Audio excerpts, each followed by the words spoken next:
기도하겠습니다. 섬들아 내게 들으라. 먼 곳 백성들아 귀를 기울이라. 여호와께서 태에서부터 나를 부르셨고 내 어머니의 복중에서 내 이름을 기억하셨으며 내 이름을 날카로운 칼같이 만드시고 나를 그의 손 그늘에 숨기시며 나를 갈고 닦은 화살로 만드사 그의 화살통에 감추시고 내게 이르시되 너는 나의 종이요 내 영광을 내 속에 나타낼 이스라엘이라 하셨느니라. 나는 말하기를 내가 헛되이 수고하였으며 무익하게 공연히 내 힘을 다하였다 하였도다. 참으로 나에 대한 판단이 여호와께 있고 나의 보응이 나의 하나님께 있느니라.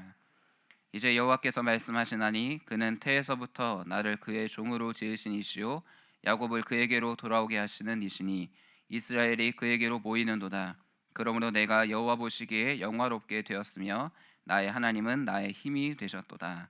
그가 이르시되 내가 나의 종이 되어 야곱의 지파들을 일으키며 이스라엘 중에 보존된 자를 돌아오게 할 것은 매우 쉬운 일이라. 내가 또 너를 이방의 빛으로 삼아 나의 구원을 베풀어서 땅 끝까지 이르게 하리라. 아멘. 성도님들께서 지금까지 살아오시면서 가장 가슴 뛰는 순간은 언제셨습니까?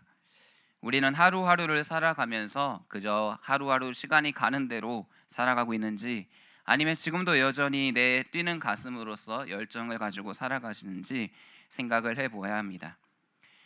우리는 세계 강진과 그리고 산불 곳곳에서 일어나는 안타까운 사고로 인해 힘들어하고 있습니다. 계속해서 기도해 주시면 좋겠습니다. 하지만 그들은 가슴 뛰는 이들로 인하여서 다시금 살아나는 것을 보게 됩니다. 자신의 목숨과 자신의 시간을 아끼지도 않고 오늘도 이러한 이들을 위해서 살아가는 수많은 사람들이 있습니다. 이들의 고백을 보면 우리들이 이들을 도와줄 때 내가 그들을 도와준다고 생각하지만 그 순간 내가 가장 기쁘고 행복하며 가슴이 뛰는 순간입니다 라고 이야기하는 인터뷰들을 많이 보게 됩니다. 우리는 무엇인가 새로운 것을 배울 때 가슴이 뛰기도 합니다. 또 다른 사람에게 도움을 주었을 때 그 행복이 우리에게 전해지기도 하죠. 우리는 인생을 살아가면서 때로는 삶의 힘듦과 또한 나의 과거를 돌아볼 때마다 한숨이 나오지만 지금 나의 과거 가운데서도 지켜주신 하나님을 바라보아야 합니다. 그럴 때마다 우리는 지금 무엇을 생각해야 할까요? 함께 나눌 이사야 49장이 바로 그 질문에 대한 답변입니다. 하나님께서는 태초에 천지를 창조하셨습니다. 그리고 세상을 방치해 놓으신 것이 아니라 세상을 운영하시면서 세밀한 계획 속에서 지금도 우리와 함께 하십니다. 오늘 본문은 이사야서에 등장하는 4개의 여호와의 종의 노래 중 하나입니다. 이사야 선지자는 남유다의 왕이었던 우시아가 죽던 해부터 50년 동안 활동을 했던 선지자입니다. 이사야를 통해서 총 3번의 시대를 볼 수가 있죠. 아수르 시대, 그리고 바벨론 시대, 그리고 포로 이후에 귀환했을 때 시대입니다. 근데 이사야서에서 중요한 것은 우리가 함께 나눌 종의 노래입니다. 하나님께서 한 종을 부르시는데 그 종을 통해서 회복과 구원을 약속하고 계시는 겁니다. 오늘 본문을 이해하기 위해서는 이사야가 활동했던 그 시기에 대해서 조금 더 살펴볼 필요가 있습니다. 이사야는 므낫세라는 왕까지 활동을 합니다. 하지만 오늘 함께 살펴보게 될 내용은 그 므낫세로부터 100년 후의 일입니다. 그렇기 때문에 오늘의 본문은 이사야가 미리 여호와로부터 앞으로 일어날 일에 대해서 얘기하고 있구나라는 것을 먼저 염두에 두어야 합니다. 그렇게 됐을 때 바벨론 포로 시기를 살아갔던 그들이 이사야의 글을 보고 하나님의 약속을 다시 붙잡는 소망의 말씀이 바로 오늘의 본문입니다. 하나님께서는 이사야 42장부터 먼저 여호와의 종에 대해서 소개를 해주십니다. 이사야서 42장 1절을 함께 읽겠습니다. 시작. 내가 붙드는 나의 종 내 마음에 기뻐하는 자 곧 내가 택한 사람을 보라. 내가 나의 영을 그에게 주었은즉 그가 이방에 정의를 베풀리라. 이 여호와의 종은 어떠한 일을 합니까? 상한 갈대를 꺾지 않고 꺼져가는 등불을 끄지 않으며 진실로서 정의를 행한다라고 기록합니다. 하늘을 창조하여 펼치고 땅과 그 소산을 내시며 땅 위의 백성에게 호흡을 주시며 땅에 행하는 자에게 영을 주시는 여호와께서 여호와의 종을 의로 부르십니다. 그분은 하나님께서 보호하심으로 말미암아 백성의 언약과 이방의 빛이 되게 하셨다라고 말씀합니다. 눈먼 자들의 눈을 밝히시고 갇힌 자를 감옥에서 이끌어내시며 흑암에 앉은 자를 감방에서 나오게 하리라 말씀하십니다. 이 여호와의 종은 우리가 잘 알고 있는 예수 그리스도이십니다. 이렇게 하나님께서 소개하시는 여호와의 종을 계속해서 살펴보도록 하겠습니다. 우리는 성경을 볼 때 처음 하나님께서 창조하신 모습 속에서 타락한 인간의 모습 또한 발견할 수가 있습니다. 여기서 우리가 중요하게 살펴볼 내용이 바로 창세기 3장 15절이죠. 이것은 처음 우리에게 주셨던 복음입니다. 하나님께서 여자를 범죄하게 한 뱀에게 하시는 말씀이죠. 뱀은 여자와 원수가 되게 될 것인데 시간이 지나도 이 원수의 관계는 끊어지지 않을 것이다. 하지만 여자의 후손이 등장하여서 뱀의 머리를 깨트릴 것이다 라고 약속하십니다. 전투를 할 때 머리를 깨트리는 것이 피해가 큽니까? 발꿈치를 상하게 하는 게 피해가 큽니까? 머리를 깨트리는 게 피해가 크죠. 머리가 깨어지면 생명을 잃게 되는 거지만 반면 발꿈치를 물린다고 생명을 잃게 되지는 않습니다. 이 약속 가운데 이스라엘 백성들은 살아가고 있던 것입니다. 어린 자녀들을 양육하신 모든 분들은 다 잘 아시겠지만 아이들이 젖을 떼고 먹을 때 가장 중요한 것이 무엇입니까? 바로 엄마와의 애착 관계입니다. 엄마가 잠깐 화장실을 가더라도 엄마 화장실 갔다 올게, 금방 갔다 왔지 하면서 이야기하는 것과 그렇지 않은 것은 애정의 형성에 따라서 달라진다고 합니다. 이야기라고 화장실에 갔다 돌아오면 이 사람이 나의 보호자구나 라는 것을 점점 깨닫게 되면서 안정감을 찾게 되죠. 하지만 서로 간에 잘못된 유대관계가 형성되면 끝까지 엄마에 대한 이미지는 없고 정서불안과 애착관계의 형성이 힘들어져 버리는 그러한 상황들을 겪게 됩니다. 이스라엘 백성들도 동일한 모습이었다는 것이죠. 하나님께서 처음 이스라엘 백성들에게 여자의 후손들이 나타날 거야 약속을 주시고 나서 계속해서 지도자들을 보내주시며 구원해 주십니다. 하나님의 뜻대로 살아가지 않는 그 순간조차도 하나님은 지키시고 계시던 것이죠. 그래서 하나님께서는 역사 속에서 다시 한번 이사야를 통해서 여자의 후손을 고난받는 종, 여호와의 종으로 나타내서 보여주십니다. 오늘 본문의 고난받는 종은 어떠한 특징을 갖고 있는지 살펴보겠습니다. 1절 말씀을 함께 읽겠습니다.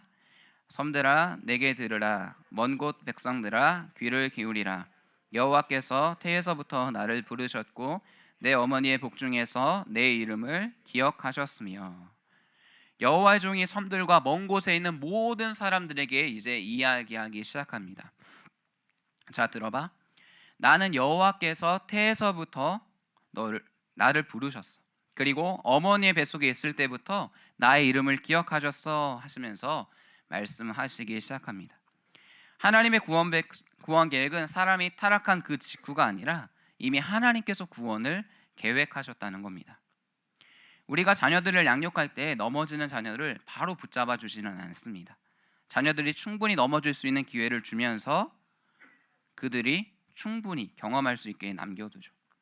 하나님께서는 이들이 충분히 넘어질 수 있지만 그 순간조차도 구원하시기 위해 미리 붙드시고 준비하셨다는 것입니다. 이것이 바로 은혜죠. 사람들은 하나님이 살아계시다면 왜 사람들이 범죄할 수 있는 그 여유를 남겨두셨을까에 대해서 이야기를 합니다. 하지만 하나님께서 이들이 스스로 하나님과의 관계 속에서 하나님이 진정한 즐거움이시구나, 하나님을 예배하는 것이 기쁨이구나, 이것을 깨닫게 하기 위함이었다는 겁니다. 그래서 이들이 넘어지게 되면 그 순간에도 하나님은 나를 붙드시는구나 라는 것을 보게 되면서 애착관계가 형성되어진다는 겁니다. 이로써 하나님의 사랑을 분명히 깨닫게 되는 거죠. 이분은 절대 나를 떠나지 않을 분이구나. 히스기야라는 왕은 잘 알고 있듯이 유다의 선한 왕이었습니다. 종교개혁을 하였고 하나님을 경외하며 하나님이 보시기에 정직한 왕이었습니다. 그때 온 국민들이 함께 옷을 찢고 통회하면서 하나님께 은혜를 구하던 모습을 볼 수 있습니다. 이사야 선지자는 이 히스기야에서 이 왕마저도 결국 온전하지 못했다라고 이사야 39장에서 기록합니다. 이 남유다가 100년의 시간 동안 하나님이 아닌 주변의 나라들을 의지하기 시작했습니다. 그리고 그들은 하나님을 찾지 않았죠. 이사야 48장에서는 이 넘어진 사람들의 모습을 보여줍니다. 이들은 진실도 없고 공의도 없습니다.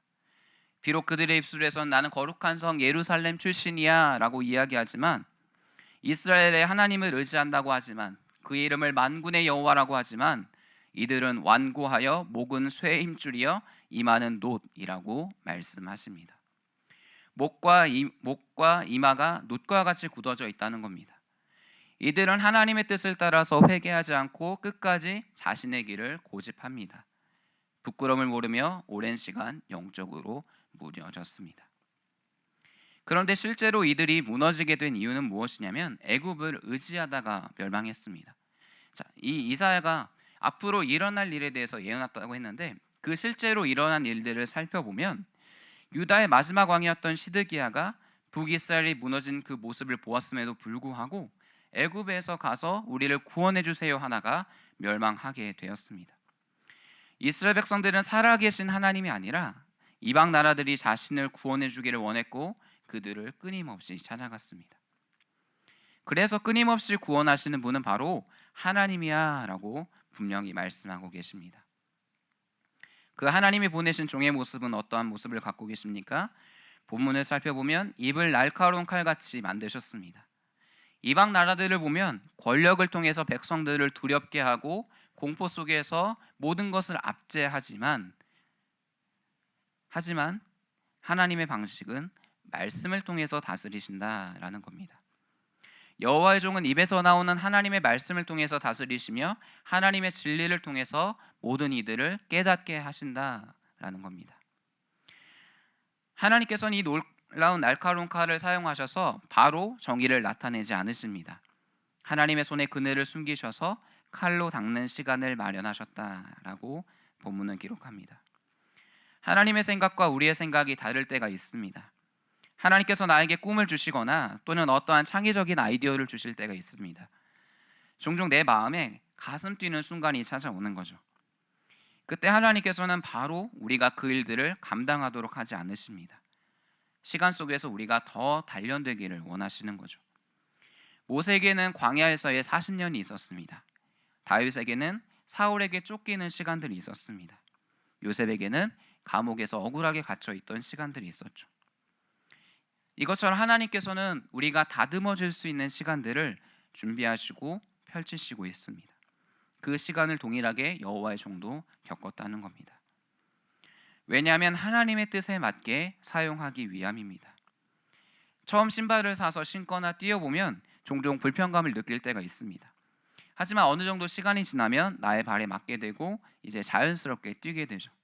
마찬가지로 그 시간이 힘들지만 그 시간이 지나면 하나님의 뜻대로 하나님의 방법대로 사용되게 되어져 있습니다. 하나님께서는 어떻게 여호와의 종을 사용하시기 위하여 시간이 필요하다고 하십니까? 바로 여호와의 영광을 나타내기 위함입니다.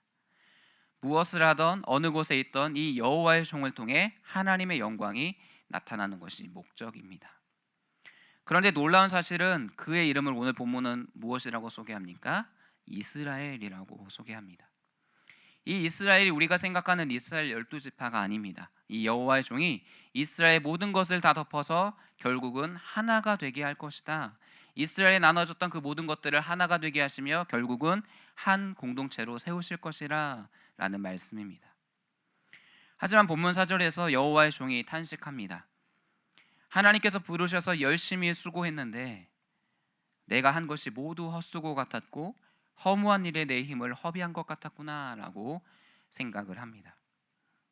마치 엘리야가 바알의 선지자와 갈멜산에서 450대 1로 싸웠던 그 장면을 보는 것 같습니다. 여호와의 불이 내려와서 모든 바알의 선지자들을 죽여서 이제 하나님의 뜻이 완성됐구나 라고 생각했겠죠. 그때 아합이 이세벨에게 가서 이렇게 이야기합니다. 저 엘리야가 한 모든 이야기를 다 내가 전해줄게. 그리고 나서 이세벨은 사신을 보내서 내일 이맘때는 반드시 너의 생명을 저 사람들 중 한 사람의 생명과 같게 하리라 말하죠. 그리고 엘리야는 광야로 들어가 하룻길쯤 가서 로뎀나무 아래에서 자기가 죽기를 원해서 기도합니다. 이제 하나님께서 위로하시면서 왕이 될 사람들을 말씀하시고 7천 명에 남아있는 거룩한 이스라엘 사람들이 준비되었다 말씀하십니다. 사람의 열심과 헌신보다 더 높은 곳에서 계획하시는 하나님의 움직임이 있었던 거죠.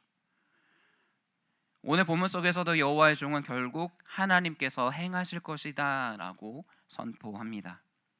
자신은 그 일을 할 수 없고 오직 누구만 하신다고 고백합니까? 하나님만 하실 수 있습니다.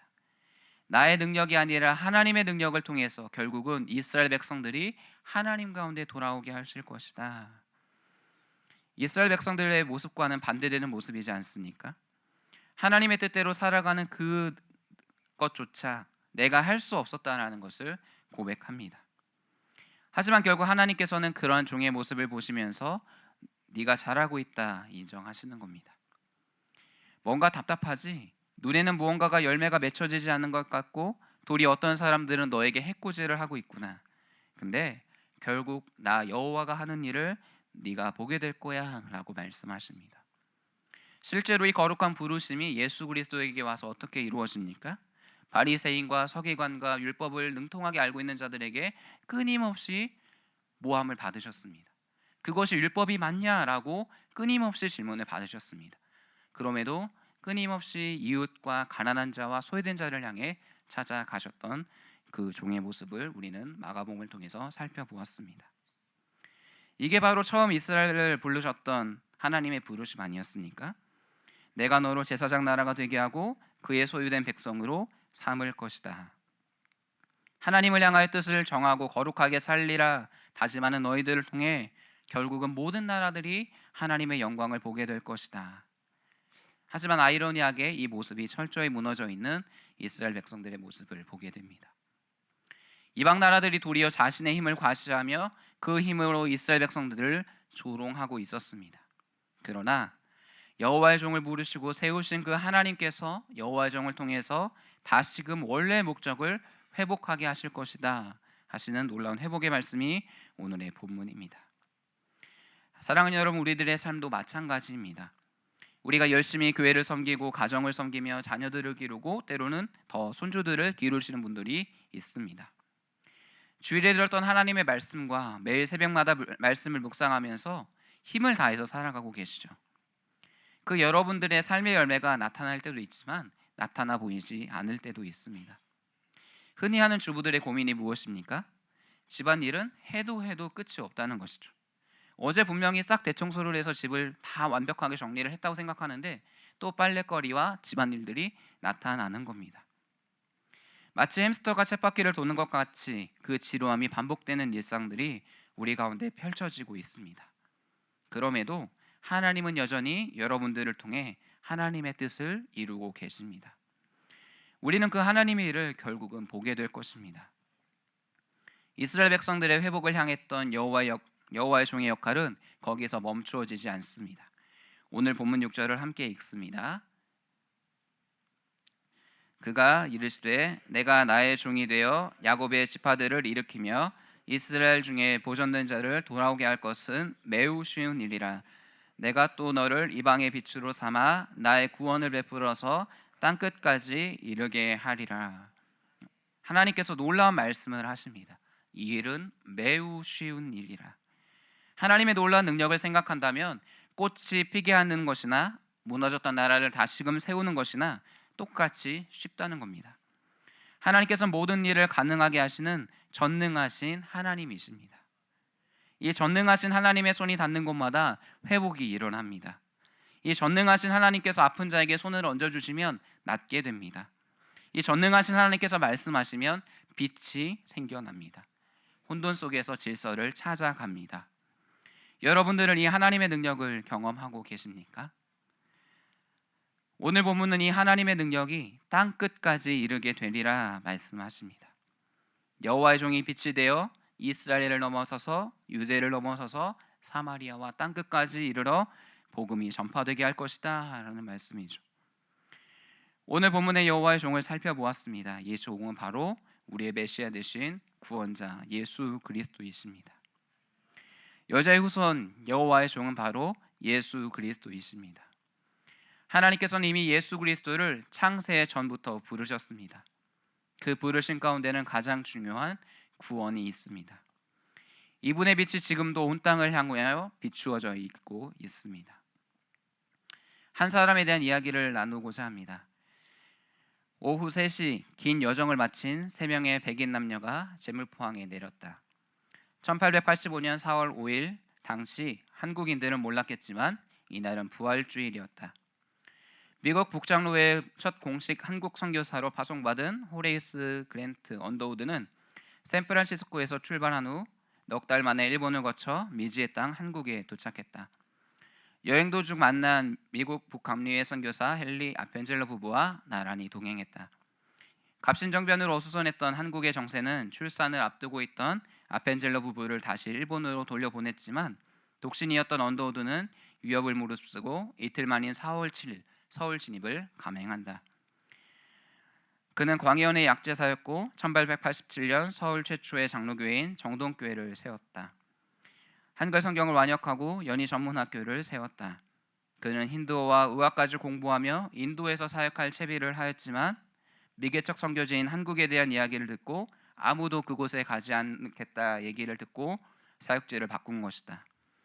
그 과정에서 한국행을 달가워하지 않는 약혼녀와 파혼까지 했다는 일화가 전해진다.